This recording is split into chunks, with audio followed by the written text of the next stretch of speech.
keep you. So I think it is good for the Muslim extremists, Muslim against extremists against the Western Christian who are ego and proud, because the Western Christian are rich, developed, and progress, and they look down on the Hindu, Muslim, and Buddhist. And the Muslim consists of over 40 countries, and the Buddhist over 10 countries, and the Hindu just a few. Nobody dare to challenge against the Christian. Only the Muslim dare to challenge against the Christian. The brother has said emotionally that the Christian of the Western country, they look down upon the Buddhists, the Muslims, the Hindus, and no one dares to challenge the Western Christians except the Muslims. Brother, I slightly differ. What you're saying is right. All Muslims don't have the guts to challenge the Western world. There are some Muslims, like Dr. Mahathir Mohamad,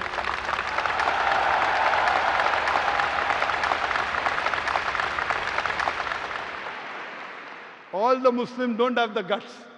And I am a person who is not very much in favor of politicians. There are very few politicians who I respect, and one of them is Dr. Mahathir Mohamad.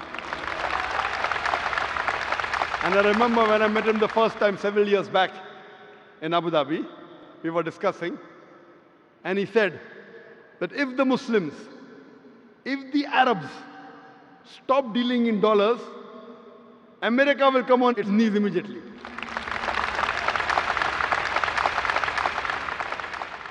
There are few politicians who I really care. One was King Faisal of Saudi Arabia. He had the guts. I remember when you read his biography that when oil was discovered, he said, let's have the meeting in the desert. And that time when they pressurized the Muslims, King Faisal said that we are Badus, we are Bedouin, we are Arabs, we can go back to the desert. What will happen to you when we stop giving you oil? And I believe one of the things of Dr. Mahathir Mohamad was that if he had the control of the oil, what the Arabs had, he would have ruled the world.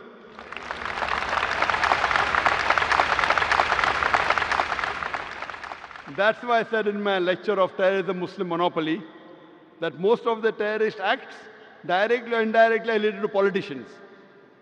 They try and create the vote bank.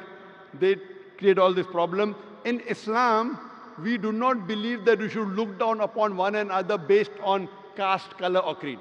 Allah says in the Quran, in Surah Hujurat, chapter number 49, verse number 13, Ya ayyuhan nasu inna khalaqnakum min zakarin wa unsa wa jalnakum shu'uban wa qaba'ila lita'arafu inna akramakum indallahi atqakum inna Allaha alimun khabir. O humankind, we have created you from a single pair of male and female and have divided you into nations and tribes so that you will recognize each other, not that you shall despise each other. And the most honored in the sight of Allah subhanahu wa ta'ala is the person who has taqwa.